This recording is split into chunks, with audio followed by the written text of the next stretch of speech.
নমস্কার। আজকে যে বিষয় নিয়ে কথা বলবো সেটা হচ্ছে রাজা রামমোহন রায়ের ধর্মচিন্তা কী ছিল?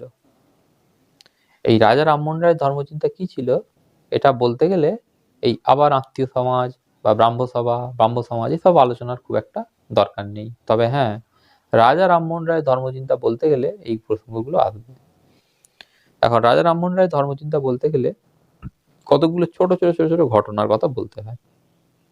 প্রথম ঘটনাটা কি? প্রথম ঘটনা হচ্ছে যখন তার ১৬ বছর বয়স তখন তিনি একখানি বই লেখেন যে বইটা হিন্দু ধর্মের বিরুদ্ধে যায়। অর্থাৎ হিন্দু ধর্মের মূর্তি পুজোর সমালোচনা করে তিনি একটি বই লেখেন। এই বই লেখার জন্যে তাকে তার বাবা বাড়ি থেকে তাড়িয়ে দেয়। যদিও পরে সেই বাবা আবার তাকে ফিরিয়েও নিয়ে আসে। প্রথম জীবনেই তিনি যখন তার বয়স ১৬ বছর তিনি প্রাথমিক ধাক্কাটা খেলেন। এরপরে তিনি তার মতামত এই গ্রামেতে ছড়ানোর চেষ্টা করতে গিয়ে তিনি প্রথম যে কথাটা শোনেন সেটা হচ্ছে তিনি খ্রিস্টান, তিনি নাস্তিক এবং শেষ পর্যন্ত গ্রামের লোক, বাড়ির লোক এদের প্রবল চাপে তাকে বাড়ি ছাড়তে হয়। বাড়ি ছেড়ে তিনি পাড়ি জমান শহরে। শহরেই তিনি বাকি জীবনটা কাটানোর চেষ্টা কাটান এবং শেষ পর্যন্ত ইংল্যান্ডে যান। যাই হোক, সেটাই আসছি আস্তে আস্তে। তো শহরে তিনি গিয়ে তার ভাব হয় দ্বারকানাথ ঠাকুরের সঙ্গে। এখানে দ্বারকানাথ ঠাকুরের সঙ্গে ভাব হওয়ার পর হলো যেটা, দ্বারকানাথ ঠাকুর আগে মূর্তির পুজো করতেন, মানে ঠাকুর দেবতার পুজো করতেন। রামমোহনের সঙ্গে পরিচয় হওয়ার পর ঠাকুর দেবতার পাঠ উড়ে গেল। সেই ঠাকুর দেবতার দায় দায়িত্ব অন্য বামুনের উপর গিয়ে পড়ল। এখন এখানেও আর একটি ব্যাপার আছে। দ্বারকানাথ ঠাকুরের একটি সুন্দরী স্ত্রী ছিল। দ্বারকানাথ অনেক চেষ্টা করার পরও সেই স্ত্রীর পেটে কোনো বাচ্চা আসছিল না। অতঃপর দ্বারকানাথ ঠাকুর এই রামমোহনের কাছেই পরামর্শ চান যে কি করা যায়। তখন এই রামমোহন পরামর্শ দেন যে আমার সন্ধানে এক তান্ত্রিক আছে, সেই তান্ত্রিককে দিয়ে তুমি কিছু তন্ত্রমন্ত্রের চর্চা করো, তাহলে তোমার বউয়ের পেটে বাচ্চা আসতেও পারে। তো দ্বারকানাথ সেইটা মেনে নিয়ে তন্ত্রমন্ত্রের সেই তান্ত্রিককে ডাকেন এবং তন্ত্রমন্ত্রের চর্চা করে একটি ছেলেও লাভ করেন। তার নাম হচ্ছে দেবেন্দ্রনাথ ঠাকুর। দ্বারকানাথের ছেলে দেবেন্দ্রনাথ। এই দেবেন্দ্রনাথের জন্ম হয়েছিল তন্ত্রচর্চার ফলেই।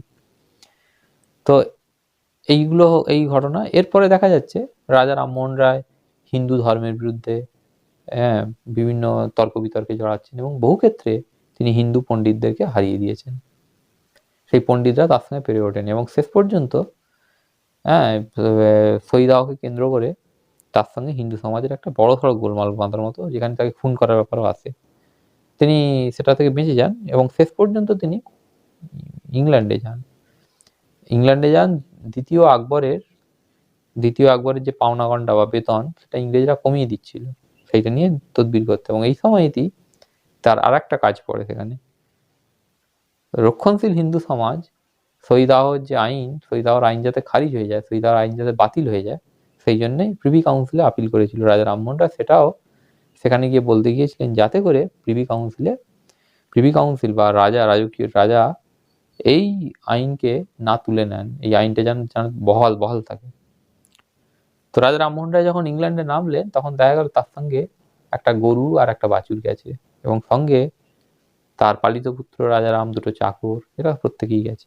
গরুগুলোর জায়গা হলো গোশালায় এবং রাজা গিয়ে উঠলেন একটা বাড়িতে এবং সেখান থেকে ইংল্যান্ডের রাজার কাছেও গেলেন। ইংল্যান্ডের রাজার কাছে তিনি একদিন আপ্যায়িত হলেন, যেখানে ইংল্যান্ডের রাজা রামমোহন রায়কে তার খাবার টেবিলে তারই পাশে বসিয়ে খাবার খাওয়ানোর ব্যবস্থা করলেন এবং রাজকীয় মর্যাদায় তাকে রাজা বলে স্বীকার করে নিলেন রাজা রামমোহন রায়কে। এই সময়গুলোতে তিনি ওই ইংল্যান্ডের দৈনিক প্রার্থনাগুলো চাটচিকিয়ে করতেন। কিন্তু যেসব খ্রিস্টান তার পাশে মৃত্যুকালে ছিল তারা বলতে শুনেছে রাজা রামমোহন রায় ওঙ্কার উচ্চারণ করছেন এবং বললেন যে আমার মৃত্যুর পর আমার যে মৃতদেহ সেটা যেন খ্রিস্টানের কবরখানায় না সমাহিত করা হয়, যেন সেটা অন্য জায়গায় করা হয়।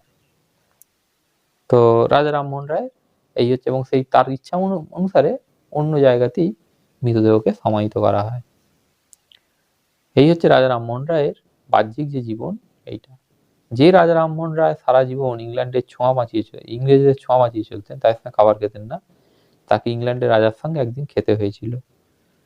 এগুলো নিয়ে স্বভাবতই ইংরেজদের খাবার দাবারের ব্যাপারটা একটা ব্যাপার আছে যে নিষিদ্ধ মাংস ভক্ষণের ব্যাপার। তবে রামমোহন সেখানেও তিনি নিষিদ্ধ মাংস ভক্ষণ করেননি, খাবার দাবার তার ইচ্ছানুসারেই হয়েছিল। এখন এত কিছুর পর স্বাভাবিকভাবেই রাজা রামমোহন রায় ধর্মবিশ্বাসটা কি ছিল এটা জানতে স্বাভাবিকভাবে কৌতূহল তৈরি হবে। রাজা রামমোহন রায় যে ধর্মবিশ্বাস সেটা জানতে গেলে প্রথমেই যে কেউ আত্মীয় সমাজ, আত্মীয় সভা, ব্রাহ্ম সভা বা ব্রাহ্ম সমাজ এইগুলো নিয়ে কথা বলবে, এইগুলো দিয়েই রাজা রামমোহন রায়ের ধর্মটা বোঝা যায়। কিন্তু আবার বলি, রাজা রামমোহন রায়ের ব্যক্তিগত ধর্মবিশ্বাস কখনোই এই সভা সমাজের সঙ্গে মেলেনি। রাজা রামমোহন রায় ব্যক্তিগত স্তরে তন্ত্রমন্ত্র এগুলোই গুরুত্ব দিতেন। রাজা রামমোহন রায় ব্যক্তিগত স্তরে অলৌকিকত্বের উপর জোর দিতেন, অলৌকিক বিষয় বলে হয়, এবং তিনি আচার আচরণে হিন্দু সত্তাটাকে জাগিয়ে রাখতেন। কিন্তু যখন তিনি ব্রাহ্ম সমাজ বা আত্মীয় সমাজ, এই দুটো একই, এই জিনিসগুলো যখন তিনি করছেন, তখন তার যে গাইডলাইন তিনি তৈরি করেছেন সেখানে দেখা যাচ্ছে সেই গাইডলাইনের মধ্যে হিন্দু ধর্মের সঙ্গে মিল নেই এমন অনেক কিছু সেখানে রয়েছে। যেমন কি, ব্রাহ্ম ধর্মে বা ব্রাহ্ম সমাজের যে গাইডলাইন, সেখানে মূর্তি হচ্ছে প্রথম নিন্দিত বস্তু, অর্থাৎ মূর্তিকে রেখে কোনো ঈশ্বরের উপাসনা হবে না, মূর্তি বাদ। ধূপ ধুনো, ফুল লতা পাতা, বেলপাতা, ফুল মালা সব বাদ, শুধু গান বাজিয়ে ঈশ্বরের এবং কিছু মন্ত্র থাকবে, সেই মন্ত্রগুলো বলে ঈশ্বরের উপাসনা হবে। এ তো গেল একটা। গেল প্রার্থনা, কোনো ওই প্রত্যেক দিনে প্রার্থনার ব্যাপার নেই, একবারে খ্রিস্টানি কায়দায় শনিবার রবিবার প্রার্থনা হবে। এ তো গেল একটা দিক। খাদ্যের ব্যাপারে তিনি নিজে যে জিনিস করেছেন, ব্রাহ্ম সমাজের ক্ষেত্রে নিয়মটাকে পাল্টে দিয়েছেন। তিনি বলেছেন খাদ্যের ব্যাপারে ব্রহ্মকে জানতে গেলে বা ব্রহ্মের ব্যাপারে চর্চা করতে গেলে খাদ্যের ব্যাপারে কোনো বিধিনিষেধ থাকার দরকার নেই, একজন ব্রাহ্ম সবকিছুই খেতে পারে। তো এইটা তিনি করেছেন। এইগুলো করার পর তিনি আরো যে জিনিসগুলো করেছেন সেখানে বলেছেন যে অলৌকিকত্ব হচ্ছে ব্রাহ্ম ধর্মে, অলৌকিকত্বের কোনো জায়গা নেই, গুরুবাদের কোনো জায়গা নেই। তিনি ব্যক্তিগত জীবনে গুরুবাদ, অলৌকিকত্বকে খানিক মানতেন। ওই যে দ্বারকানাথের কোনো সন্তান ছিল না, সেখানে তিনি তান্ত্রিক ডেকে তন্ত্রচর্চার ব্যাপার, মানে তন্ত্রচর্চার কথা বললেন। এই জিনিসটা হচ্ছে অলৌকিকত্বকে গ্রহণ করা বা অলৌকিকত্বের উপর জোর দেওয়া। এবং আমার পছন্দের তান্ত্রিক আছে, এইটাও গুরুবাদের মধ্যেই পড়ে। আমার পছন্দের লোক, আমার সম্মানের বস্তু, এটাও গুরুবাদের মধ্যেই পড়ে, তাকে এখানে এসে কাজ করতে হবে। ফল ফলেছিল, কিন্তু নিজের যে ব্রাহ্ম ধর্ম, সেখানে রাজা রামমোহন রায় এই জিনিসগুলোকে, গুরুবাদ, অবতারবাদ, এই জিনিসগুলো, অলৌকিকত্ব, এগুলোকে সম্পূর্ণ বর্জন করেছেন। সেইখান থেকেই আসে যে রামমোহন রায়ের ব্যক্তিগত ধর্ম জিজ্ঞাসাটা কি ছিল, বা রামমোহন রায়ের ব্যক্তিগত ধর্ম চিন্তা কি ছিল। এই সমস্ত জিনিসের ভিত্তিতেই রাজা রামমোহন রায়ের ধর্মচিন্তার কথা বলা যায়। কিন্তু তার আগে আর একটা কথা বলি, রাজা রামমোহন রায় এই সমস্ত মানুষকে, হিন্দু নয় সমস্ত মানুষকে, পৃথিবীর যত মানুষ আছে তাদেরকে তিনি তিনটে ভাগে ভাগ করতেন, তিনটে ক্যাটাগরিতে ভাগ করতেন। কি সেই তিনটে ক্যাটাগরি? প্রথম শ্রেণীর মানুষ হচ্ছে তারা যারা কোনো ছবি, কোনো মূর্তি বা কোনো প্রতিকৃতি বাদ দিয়েই নিরাকার ব্রহ্মের বা নিরাকার ঈশ্বরের উপাসনা করে, এরা হচ্ছে প্রথম শ্রেণীর মানুষ। এই শ্রেণীর মধ্যে হিন্দু পড়তে পারে, এই শ্রেণীর মধ্যে মুসলমান পড়তে পারে, এই শ্রেণীর মধ্যে খ্রিস্টান পড়তে পারে। যারা এইভাবে উপাসনা করে, যারা নবী টবি বা অবতার এইসব কিচ্ছু মানে না, শুধু নিরাকার ব্রহ্মকে মানে এবং তার কোনো অবয়ব স্বীকার করে না, তারা হচ্ছে প্রথম শ্রেণীর মানুষ। দ্বিতীয় শ্রেণীর মানুষ হচ্ছে তারা যারা ঈশ্বর মানে, নবী মানে বা অবতার মানে, কিন্তু কোনো মূর্তি পুজো করেনি বা মূর্তির মাধ্যমে এগুলোর উপাসনা করেনি, তারা হচ্ছে দ্বিতীয় শ্রেণীর মানুষ। আর তৃতীয় শ্রেণীর মানুষ হচ্ছে যারা ঈশ্বর, নবী টবি, অবতার এইসব যাবতীয় জিনিস মানে, একই সঙ্গে মূর্তি তৈরি করে তার পুজো করে। তার এই নিয়ম থেকে আসে হিন্দুরাই হচ্ছে সব থেকে খারাপ। হিন্দু ধর্ম বা হিন্দুদেরকে তিনি পৌত্তলিক, মুসলমান যে ভাষায় পৌত্তলিক বলেছেন, রাজা রামমোহন রায়ও ঠিক সেই রকম ভাবেই হিন্দুদেরকে পৌত্তলিক বলে চিনতেন বা জানতেন। এইখান থেকেই জিজ্ঞাসা আসে, তাহলে রাজা রামমোহন রায়ের ধর্মচিন্তা বা ধর্মটা কি ছিল? রাজা রামমোহন রায় ছিলেন ধর্ম জিজ্ঞাসু, বা তার চোখ ছিল জিজ্ঞাসুর চোখ, তার মন ছিল জিজ্ঞাসুর মন। তিনি তার অনন্ত জিজ্ঞাসা, যে জিজ্ঞাসার উত্তর সেকালের সমাজ দিতে অক্ষম হয়েছিল, তিনি হিন্দুদের বিভিন্ন হিন্দু পণ্ডিতের সঙ্গে তিনি তর্কে জড়িয়েছেন এই এই এই পৌত্তলিকতা নিয়ে। তাদেরকে তিনি হারিয়ে দিয়েছেন। কিন্তু হারিয়ে দেওয়ার মধ্যেও হিন্দু ধর্মের হার হয়নি।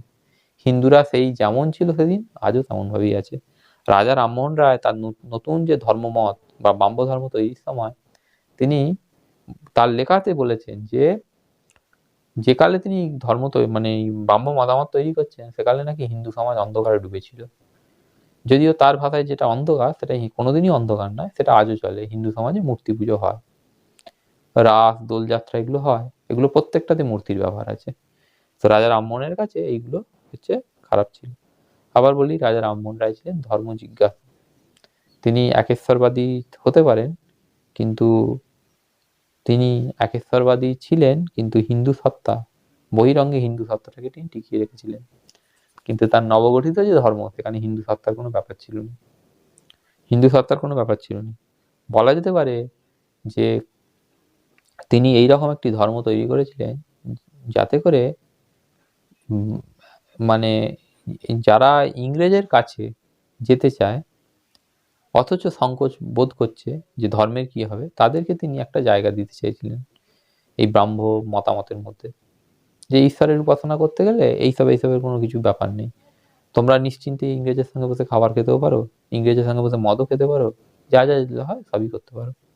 রাজা রামমোহন রায় নিজে মদ খেতেন এবং মদ খাওয়াকে তিনি সংস্কৃত শ্লোক দিয়ে সমর্থন করতেন। এবার প্রশ্ন আসে স্বাভাবিকভাবে, তাহলে রাজা রামমোহন রায় হিন্দু ছিলেন কি হিন্দু ছিলেন না? সেকালের সমাজ তাকে চিহ্নিত করেছিল তিনি হিন্দু নন, তিনি নাস্তিক খ্রিস্টান। সেকালের যে ধ্যান ধারণা, সেখান থেকে এটা বলা হয়েছিল। কিন্তু একালের হিন্দু বোধহয় বলতে পারবেন রাজা রামমোহন রায় নাস্তিক বা রাজা রামমোহন রায় খ্রিস্টান ছিলেন। কারণ এখনকার যে হিন্দু, বিশেষত শহরতলি অঞ্চলের যে হিন্দুরা, তারা রাজা রামমোহন রায়ের যে চিন্তা ভাবনা অনেকটা সেই রকম ভাবে। তারাও মদ খায়, মেয়েরা হয়তো খায় না, কিন্তু ছেলেরা মদ খায়, বেশিরভাগ ছেলে মদ খায়। এবং বিধবা বিবাহ, যেটা রাজা রামমোহন রায় মনে করতেন ঠিক, সেই ঠিক কাজটা এখনকার হিন্দু করে। বিধবার তো বিয়ে হয়, 3-4টে বাচ্চা মায়েরও বিয়ে হয়, ইত্যাদি। যেসব জিনিস সেকালের সমাজে নিন্দিত ছিল, সেগুলো আজকের দিনে অনেকাংশে হয়। তবে হ্যাঁ, একটা জিনিস হয়নি, সেটা হচ্ছে রাজা রামমোহন রায় মূর্তি পুজোর বিরোধিতা করেছেন, মূর্তি পুজোটা তুলতে বলেছে, কিন্তু না, সেটা মূর্তি পুজো ঠিকই হয়। অর্থাৎ এই একটি জায়গায় রাজা রামমোহন রায়ের সঙ্গে হিন্দু সমাজের মিল নেই। তো এতক্ষণ যে আলোচনাটা করলাম, এটা আজ এইখান পর্যন্তই। হ্যাঁ, ধন্যবাদ। কালকে আসবো এই ব্রাহ্মরা সমাজের ক্ষেত্রে, সমাজ সংস্কার বা সামাজিক উন্নয়নের ক্ষেত্রে কি কাজ করেছিল সেটা বলার জন্য।